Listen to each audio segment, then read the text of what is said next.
तोती के गर्भ से एक अंडे के रूप में प्रादुर्भाव हुए। लेकिन कहते हैं श्रोताओं, कैलाश पर्वत पर बर्फीली हवाएं चलने लगी। जब बर्फीली हवाएं चली तो वो अंडा फूट जाता है। तोता और तोती ने सोचा कि जिस बच्चे को हमने जन्म दिया वो अंडा फूट चुका है, इसमें से जीव नहीं निकलेगा। तो आज वो तोता और तोती कैलाश पर्वत को छोड़ करके उड़ जाता है। टूटा हुआ अंडा पड़ा हुआ है कैलाश पर्वत पर।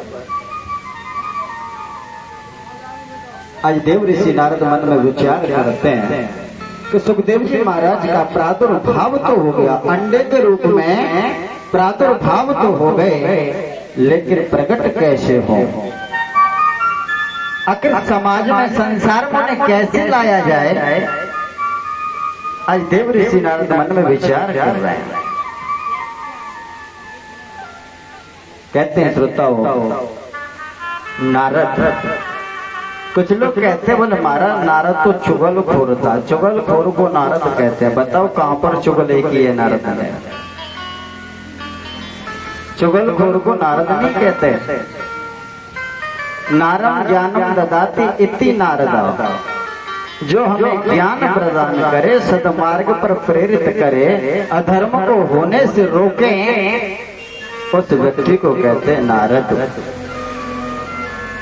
नारद अज्ञानम दति खंडयति इति नारदा, जो जीवन में से अज्ञान को निकाल करके प्रकाश यानी ज्ञान भर दे, उसको कहते हैं नारद।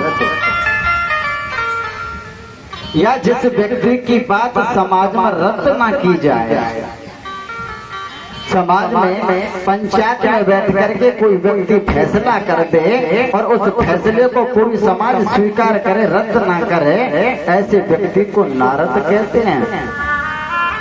चुगलखोर को नारद नहीं कहते।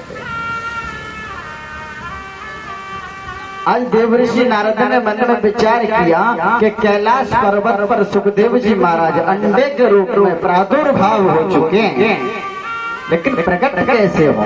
समाज में संसार में कैसे आए? आज नारद जी मन में विचार करते हुए और नारायण नारायण का जाप कीर्तन करते हुए आज देव ऋषि नारद कैलाश पर्वत पर चल दिए, जहाँ भगवान शिव और माँ पार्वती निवास करते हैं।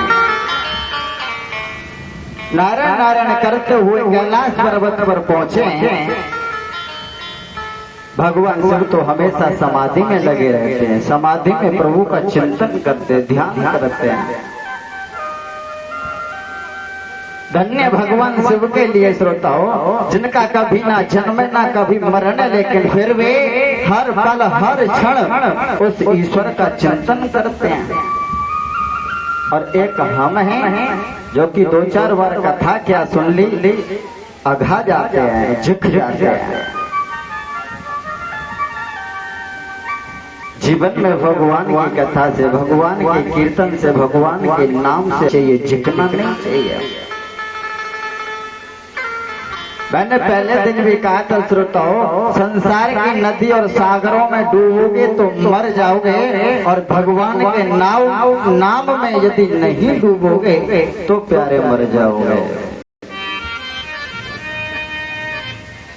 तुलसीदास बाबा ने उत्तरकांड के 44 नंबर दोहा पे लिखा है, जो न तरे भवसागर नर समान अस पाए, और सुकृत नंदक मंद मति आत्मा हनगत जाए।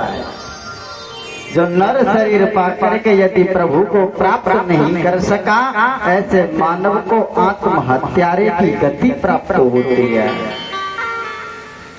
ट्रेन से कट जाने को आत्महत्या नहीं कहते, क्योंकि आत्मा का हत्या होती ही नहीं है। ट्रेन से कट जाने को आत्महत्या नहीं कहते, फांसी पर लटक जाने को आत्महत्या नहीं कहते, सालफास खाने को आत्महत्या नहीं कहते। जो आत्मा शरीर के अंदर अपनी मुक्ति के लिए आई है, और उस आत्मा की यदि आपने प्रभु का गुणानुवाद करके मुक्ति नहीं की, तो आत्महत्यारे की गति प्राप्त होगी, यानी कि आत्महत्या का दोष लगेगा। क्योंकि जो ट्रेन से कट रहा है साल फास खा रहा है, ऐसा व्यक्ति आत्महत्या नहीं। क्यों? क्योंकि काल बड़े ईमान पर जो बिना आई ना लेत, और जो कहूँ आ जाए गैल में तो घर तक जानना दे दे। बिना आइए कोई फांसी पर नहीं लटकता, बिना आइए कोई ट्रेन के नीचे नहीं कटता। जिस समय विष्णु भगवान ने सृष्टि का सृजन किया, सबको अपना अपना काम सौंप दिया। यमराज से कहा, बोले भाई तुम जीवों के प्राणों को हनन करोगे, प्राण निकालोगे। यमराज ने कहा, मृत्यु ने कहा, बोले भगवान दुनिया अपने माता पिता भाई बंधु सभी से प्रेम करेगी, यदि मैं उनके माता पिता भाई बंधुओं के प्राणों का हनन करूंगा तो दुनिया मुझे गाली देगी, दुनिया मुझे गाली देगी, बुरा भला कहेगी। तो भगवान नारायण ने कहा, अरे यमराज तुझे जीवन में कभी गाली नहीं पड़ेंगी। बोले क्यों? क्योंकि जब भी कोई व्यक्ति के तुम्हें प्राण हनन करने होंगे तो कोई न कोई बहाना मैं अवश्य लगा दिया करूंगा। या तो रेल से कट गया, या सल्फास खा ले, या अनन्य बहाने से लोग मरते हैं। यानी कि आज दुनिया में कहीं भी देख लो, बिना बहाना लगे कोई मरता नहीं है।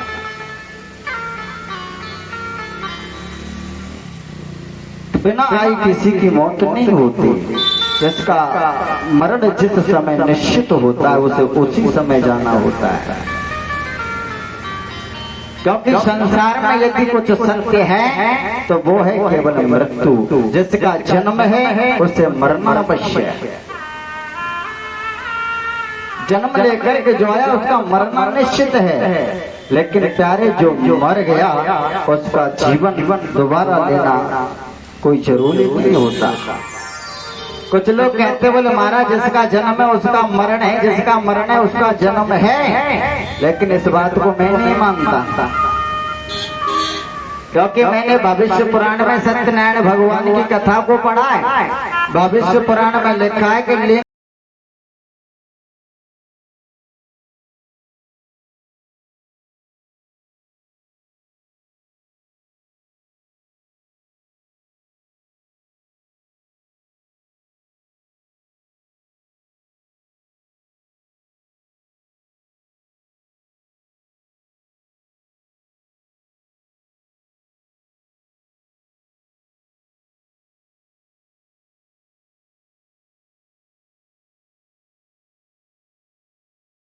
मिला, लेकिन जो बर्बादी में देखा भगवान पहुंचे,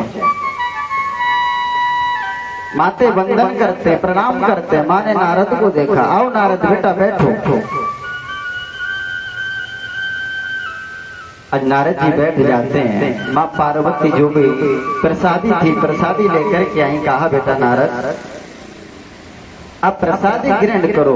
और नारद प्रसादी ग्रहण करने लगे।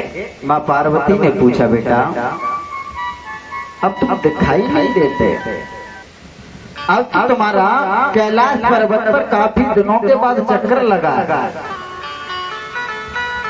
कहाँ रहते हो बेटा? आखिर अब तुम कहीं दिखाई नहीं देते। नारद कहने लगे माँ अब मैंने सब जगह आना जाना बंद कर दिया है, अब मैं कहीं आता जाता नहीं हूँ। बोले क्यों? बोले माँ मैंने पूरे संसार में भ्रमण करके देखा, मुझे कहीं पर कोई सच्चा प्रेम करने वाला नहीं मिला कहीं भी। माँ मैंने देखा है कि संसार में कोई किसी से सच्चा प्रेम नहीं करता, ममता नहीं करता। सुर नर मन सब की या रीति, और स्वार्थ लाग करें सब प्रीति। माँ संसार में सब लोग स्वार्थ से मतलब से प्रेम करते हैं। संसार में गुरु अपने शिष्य से प्रेम करता है तो मतलब के लिए, शिष्य भी अपने गुरुओं से प्रेम करते हैं तो मतलब के लिए, बाप बेटे से प्रेम करता है तो मतलब के लिए।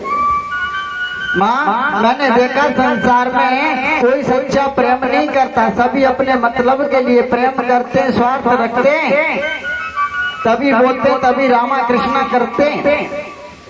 और ये बात सत्य भी है श्रोता हो, आज हमारे समय में हम लोग उन्हीं से रामा कृष्णा करते हैं जिनसे हमारी जान पहचान या मतलब होती है। आज हमको यहाँ आए हुए तीसरा दिन है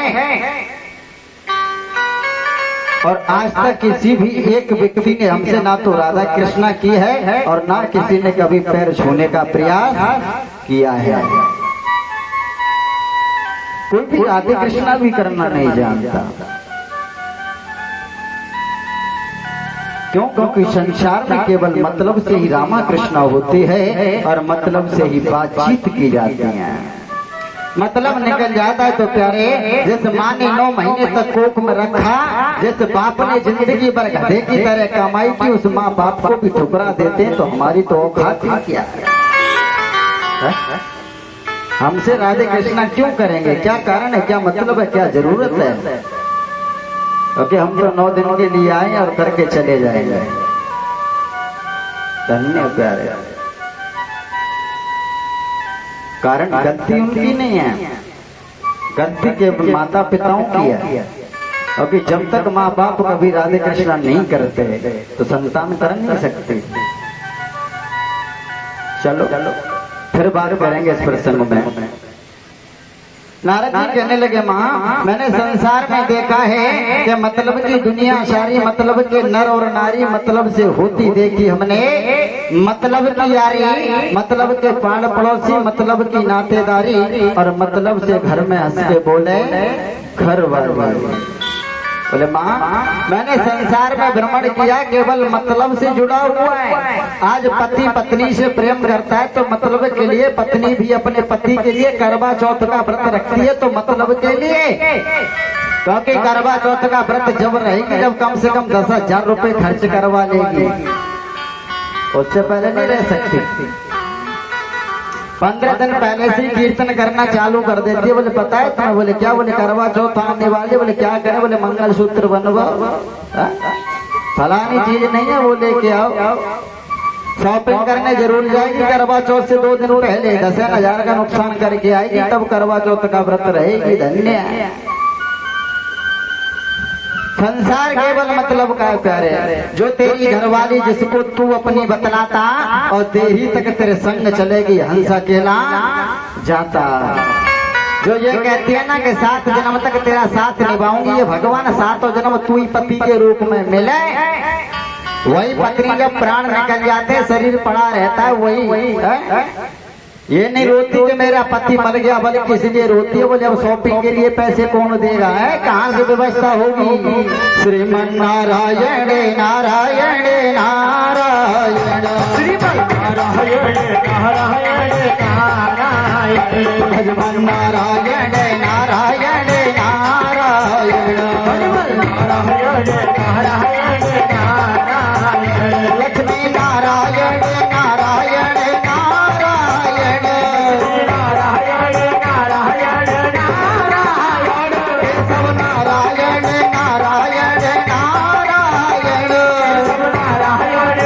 नारायण, माधव नारायण नारायण नारायण, केशव नारायण नारायण नारायण, केशव नारायण नारायण नारायण। संसार केवल मतलब का है प्यारे। जो तेरी घरवाली जिसको तू अपनी बतलाता और देरी तक तेरे संग चलेगी, हंस अकेला जाता। संसार में कोई किसी का नहीं है। नारद जी कह रहे माँ मुझे संसार में कहीं सच्चा प्रेम नहीं नजर आया। ना बेटा बाप से प्रेम करता है, ना बाप बेटे से प्रेम करता है, केवल मतलब के लिए प्रेम करते हैं। नाते रिश्तेदार भी जब तक राजी खुशी लेंगे प्यारे, जब तक तुम्हारे पास में धन दौलत है, तुम्हारे पास में व्यवस्था है, तब तक नाते रिश्तेदार भी तुम्हारी खबर सुन लेंगे। और यदि प्यारे जेब में पैसा नहीं है तो कोई भी तुम्हारी राजी खुशी नहीं ले सकता। पत्नी भी केवल जब तक प्रेम करती है जब तक पॉकेट में दाम हो। पत्नी जानती अभी कमाने लायक है, 60-70 वर्ष का होगा, जब तक तो प्रेम करेगी। लेकिन पत्नी को जब मालूम पड़ जाए ना कि अब तो 60 है, वो 60 है, अब कमाने लायक नहीं रहा, वो पत्नी भी कह देती है, बोले तुम्हें शर्म नहीं आती? बोले क्यों, क्या हुआ? बोले तुम्हारी बुद्धि सठिया गई है, घर में पड़े रहते हो, लार खकारों को थूकते हो। तो जीवन में जब तक मतलब है प्यारे, जब तक सारी दुनिया अपनी है, और जब मतलब निकल जाता है तो कोई किसी का नहीं होता, कोई किसी का नहीं है। पगले नाते हैं नातों का क्या, कोई किसी का नहीं है, पगले नाते हैं नातों का क्या, और कसमें वादे प्यार वफा सब बातें हैं बातों का क्या। संसार में कोई किसी का नहीं है प्यारे। जब ऐसा नारद जी कह ही रहे थे, माँ पार्वती ने कहा, बोले नारद बस अब ज्यादा मत बोलो। बोले क्यों? बोले तुम कह रहे हो कि पति पत्नी से प्रेम नहीं करता, पत्नी पति से प्रेम नहीं करती। अरे नारद, मेरे पति भगवान शिव तो मुझसे इतना प्रेम करते हैं कि जो गुरु के द्वारा मंत्र होता है वो कभी किसी को बताना नहीं चाहिए। लेकिन मेरे पति मुझसे इतना प्रेम करते हैं कि गुरु के द्वारा जो मंत्र मिला वो सबसे पहले आकर के मुझे बताया। जब भी हम प्रभु का चिंतन मनन स्मरण कीर्तन करने बैठे और ध्यान में प्रभु के दर्शन हो तो वो भी किसी को बताना नहीं चाहिए कि आज मैंने राम के दर्शन किए या कृष्ण के दर्शन किए। लेकिन मेरे पति तो मुझे आकर के बताते हैं। माँ पार्वती अपने पति के प्रेम का बखान कर रही हैं। मेरे पति मुझसे बहुत प्रेम करते हैं। नारद जी ने कहा, माँ तुम्हारे पति तुमसे इतना प्रेम करते हैं कि गुरु मंत्र को भी तुम्हें आकर के बताया? बोले हाँ। बोले मैया भगवान तुम दोनों के जोड़ा को अमर रखे, तुम दोनों में हमेशा अटूट प्रेम बना रहे। लेकिन मैया एक बात पूछो? बोले हाँ पूछो। बोले मैया भगवान शिव यानी तुम्हारे पति तुमसे इतना प्रेम करते हैं तो मैया एक बात तुम्हें अवश्य मालूम होगी। बोले क्या? बोले माँ जिन भगवान शिव के गले में जो मुंडों की माला पड़ी हुई है, मुंडों की माला, यानी कि भगवान शिव के गले में आपने देखा होगा सिर लटके हुए माला में। नारद जी ने पूछा, माँ एक बात बताओ, जिस माला को भगवान शिव गले में डाल करके रहते हैं जिसमें मुंड लगे हुए हैं, मैया ये बताओ कि उस माला में किसके सिर लगे हुए हैं? उस माला में सिर किसके है? आज माँ पार्वती ने इतना सुना पैरों तले जमीन खिसक जाती है। कहने लगे ये भगवान इस माला के बारे में तो आज तक भगवान शिव ने कोई चर्चा ही नहीं की। बोले बेटा नारद इस माला के बारे में मेरे को नहीं पता। बोले क्या भगवान शिव ने बताया नहीं? बोले नहीं। बोले मैया अभी तो तुम कह रही थी कि मेरे पति मेरे से इतना प्रेम करते हैं। अरे माँ क्या खाक प्रेम करते हैं तुमसे? अरे जिस मंडलों की माला को 24 घंटे नार में प्रभु होके रहते हैं उस माला के बारे में तुम्हें अभी तक नहीं बताया, तो क्या खाक प्रेम करते हैं? अरे मैया वो तो बनावटी प्रेम है। माँ पार्वती को भड़का दिया। माँ वो तुमसे प्रेम नहीं करते।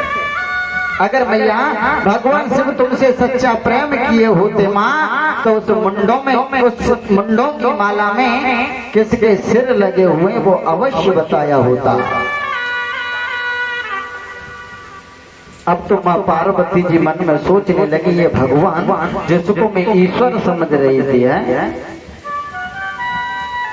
जिनकी दिनों रात सेवा करती रही, आज उन भगवान शिव ने इतना कपट किया मेरे से जो मुंडों की माला के बारे में आज तक नहीं बतलाया।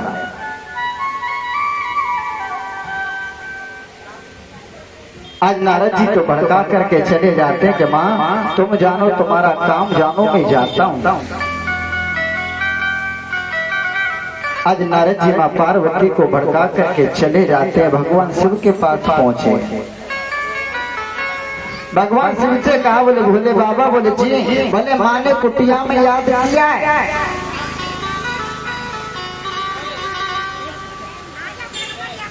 आज नारद जी से कहकर के, भगवान शिव से कहकर के नारद जी और भ्रमण करते हुए चले जाते हैं। आज माँ पार्वती जी मन में विचार कर रही है कि ये भगवान जिस भोले को मैं अपना परमेश्वर मान रही थी, मुझे क्या मालूम था कि भोले बाहर से भी काले और अंदर से भी काले हैं। आज माँ पार्वती ने भांग नहीं घोंटी, काफी समय हुआ। भगवान शिव ने सोचा पार्वती अभी तक भांग लेकर के नहीं आई। भगवान शिव खड़े हुए कुटिया में पार्वती जी के पास पहुंचे। माँ पार्वती कुटिया में ऐसे बैठे हुई हैं मानो कोई सर्पणी बल खाकर के बैठी हो। पार्वती कुटिया